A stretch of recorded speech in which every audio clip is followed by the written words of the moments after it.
Good morning. I'm going to read to you again today.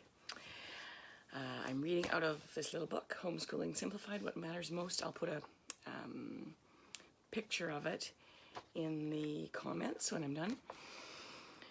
A good relationship will encourage compliance. I think that is probably the most important idea that we can keep in mind when we're homeschooling our kids. A good relationship will encourage compliance. This is a good thing. Not for the sake of compliance itself, but the compliance is an indicator of a parent's capacity to accept the child where they're at and work with them. Compliance in its perfect form is something to strive for. The desire for compliance should not usurp the desire for a good relationship. The historic meaning and the origin of the word comply refers to being conciliatory or being courteous. We should be courteous to our kids, right? That's how we're going to teach them to be courteous to us. If we are first conciliatory, courteous, and kind in the way we approach our children's education, they are so much more likely to comply with us. If we have people in our lives, a boss, a coworker, a friend, a person at church, that is just kind, we just want to get to know that person better. We want to be in their sphere. That's important to us, to be treated kindly. It's important to our kids. It's vital, absolutely vital, to make homeschooling successful. If you want to homeschool your kids, there's no reason on earth why you can't, okay? Most of us would concede that the relationship with our child is the most important part of their life and ours. But it's hard to remember in the moment when you or your child are tired or frustrated, hungry, hurt, angry. Particularly when children are young, the straw that breaks the camel's back happens almost every single day. So living reactively can become a way of life. We can actually develop a habit of living reactively so that everything they say or do, we automatically have our back up.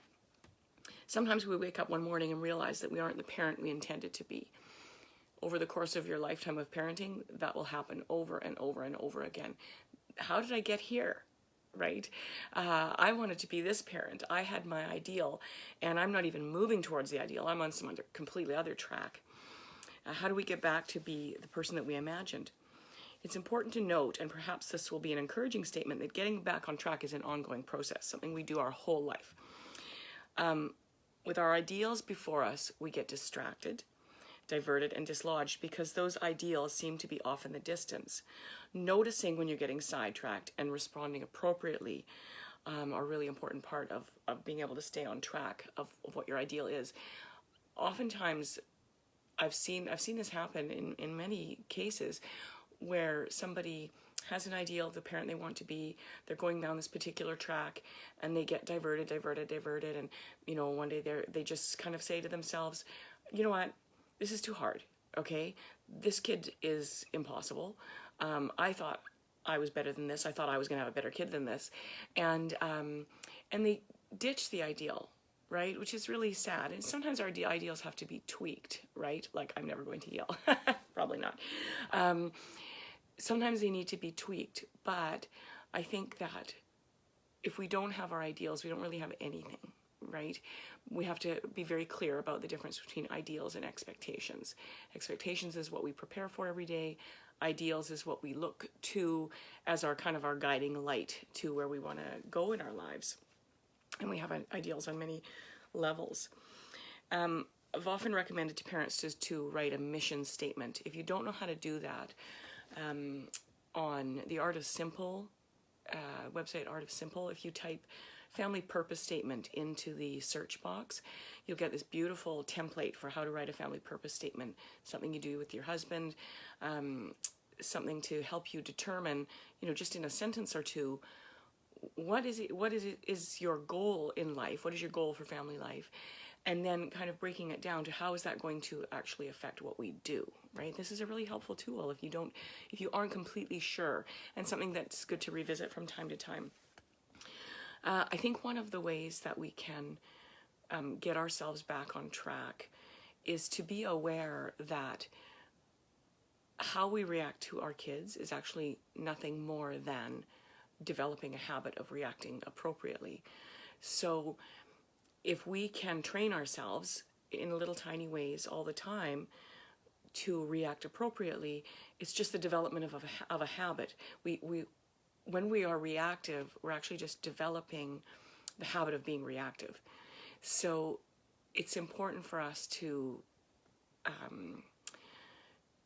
develop the habit of being non-reactive, okay? And we do that, we practice that in little tiny ways. So, you know, if our child is just uses an irritating voice, if we use that as a moment to just practice not being reactive, like, that's just an irritating voice. That doesn't really have to get under my skin, right? And I'm going to respond in a kind voice rather than back at her in an irritating voice, because we know that that's going to escalate things. But if you practice in those little small ways, you get good at it, right? Anything we practice, we get good at, including reactivity.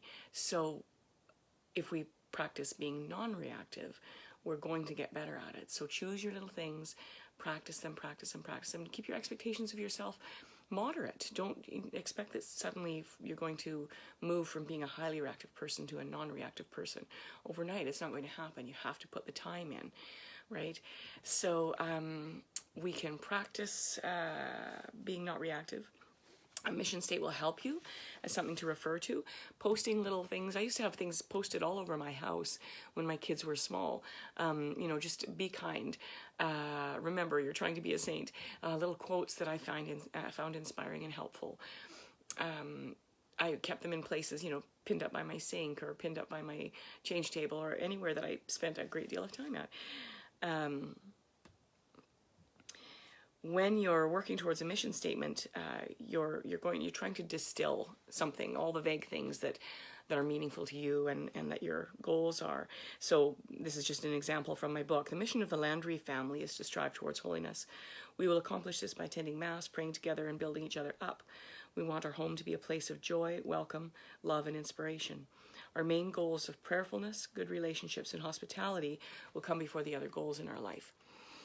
I think one of the things that's always been really important to me to keep in mind when I'm going to sign up for something or buy something or plan something or do something is that if I can keep this particular message in my brain, is this thing I'm about to buy or do or plan or sign up for, is this thing going to make my relationship, is going to help my relationship with my children? Is it going to make it better?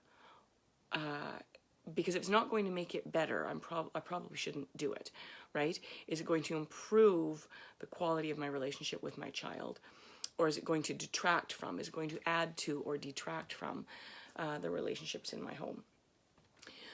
Because in my world, the relationship has to come first. And I think for most of us, deep down, that is what our goal is, because we know that's what matters most. But we need to be reminded of it daily. So does this thing add to or detract from the relationships in my home? You know, it's an important question to ask. So I'll see you in a few days.